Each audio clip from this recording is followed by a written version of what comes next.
What is good, ladies and gentlemen? Now, here we have the most polarizing figure in Andrew Tate. Now, some others would say the worst individual to ever exist. Some others would say the greatest individual to ever exist. Listen, I'm not on that spectrum at all. I'm not there. Just take me off. I'm just a spectator.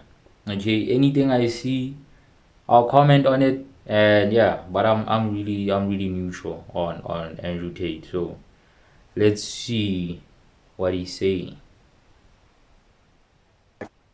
Festivals, and also the men who go to festivals, because all of it is peasantry, head to toe, and I do not regret it. All festivals are peasantry. Anybody who goes, I do not associate with. I've never been to one in my life. I never will.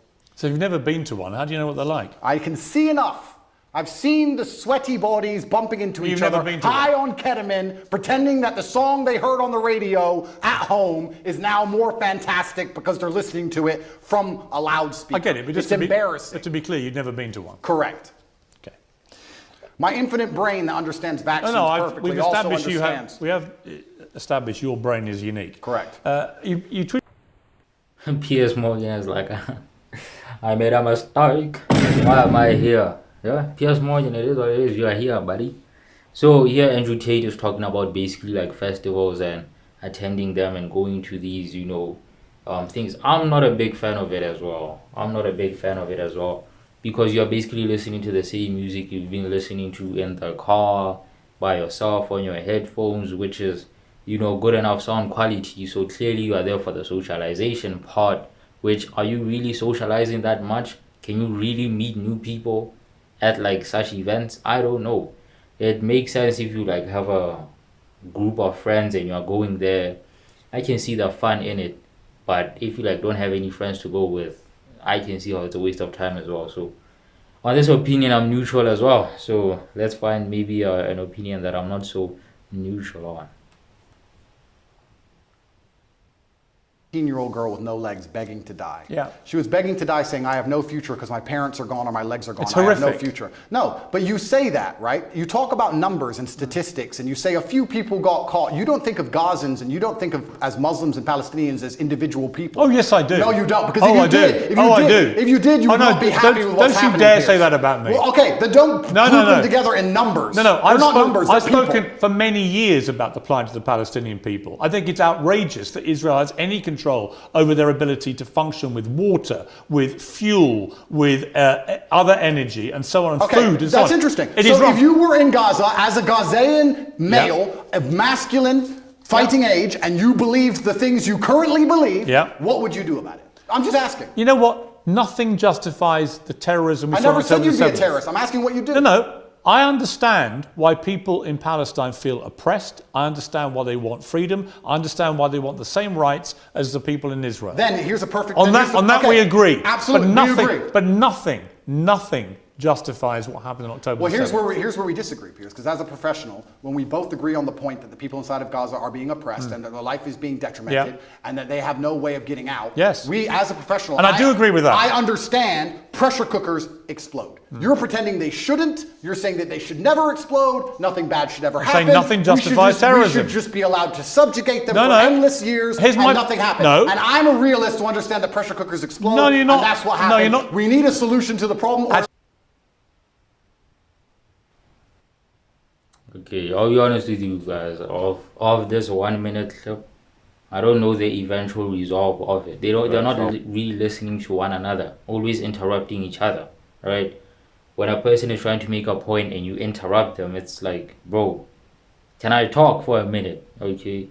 So here we have Piers Morgan and Andrew Tate basically saying the same thing. Andrew Tate is like, listen, if you were a resident in Palestine, you would see the things that Israel are doing to you guys, right? Piers Morgan agrees. Yeah, Israel is absolutely wrong for taking away essential needs, basically like water and stuff that they need on a day-to-day basis, right? Piers Morgan agrees.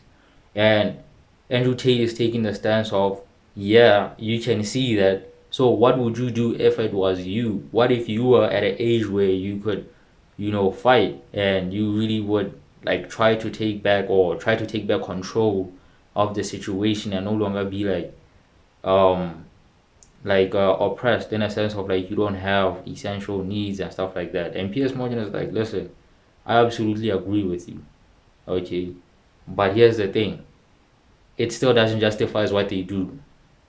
Here's the thing, Piers Morgan is looking at the act, and Andrew Tate is somehow looking at the trying to justify the act, saying, listen, this is happening because this guy did this, okay, and both of their points kind of make sense. They are not like actually disagreeing with one another.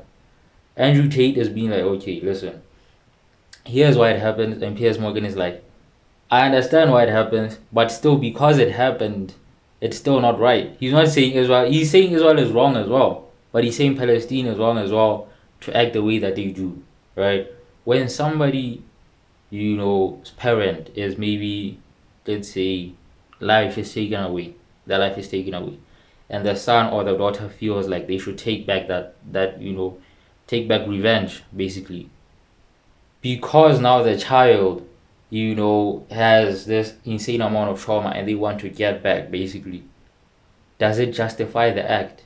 Right? The act is still taking a life away, which is essentially what the other guy did. Does now retaliating with the same thing make it right? Why was it wrong in the first place? Right? So I think that's maybe what he's saying. He's saying like, okay, Israel is doing this, but like Palestine at the same time, they're also doing other bad things as well, which aren't right. They are both aren't right at doing like these things. The way Palestine is retaliating and Israel is attacking as well. And I agree completely. Nobody wants this war. Nobody wins in war. Nobody wins. It's all about the winner. The winner is whoever's left, and the losers is who's left. That's the question, right? Both ask themselves. The winner is, whoever's left, and the loser is who's left. That's really the thing, and that's really a problem. A lot of people are losing their parents. A lot of people are losing their children, and it's just sad to see. And honestly, talking from a place of privilege where I don't have to go through the same thing. Honestly, like, man, I'm not even gonna take a stance on it, cause it's like, man, look, what's happening there is happening there. Okay, you should just enjoy where you are, because that's all you can do. That's all you can do. It is sad to see, but what can you do really? What can I do really? There's nothing I can really do.